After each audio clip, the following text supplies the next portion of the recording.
প্রবাস জীবনে শ্রমিকদের মর্যাদা, অধিকার এবং পারস্পরিক সহযোগিতার উপর গুরুত্ব আরোপ করেছেন শ্রমিক নেতারা।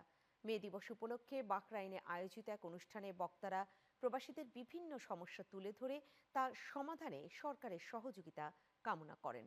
ডেস্ক রিপোর্টে বিস্তারিত। প্রবাসী শ্রমিকদের ঐক্য, অধিকার ও মর্যাদা প্রতিষ্ঠার অঙ্গীকার নিয়ে মধ্যপ্রাচ্যের দেশ বাহরাইনে পালিত হয়েছে মে দিবস। Bahrain Bangladesh electrical super team B best এর আয়োজনে শুক্রবার রাতে দেশটির রাজধানী মানামার একটি রেস্টুরেন্টে এর আয়োজন করা হয়।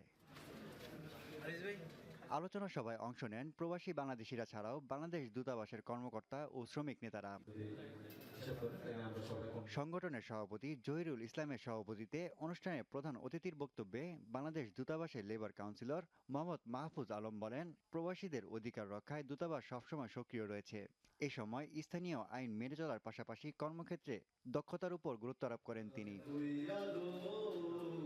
অনুষ্ঠানে বক্তারা প্রবাস জীবনে শ্রমিকদের মর্যাদা, অধিকার এবং পারস্পরিক সহযোগিতার গুরুত্ব তুলে ধরেন। পরে প্রবাসীদের মঙ্গল কামনায় বিশেষ দোয়া করা হয়। Channel 9 news desk.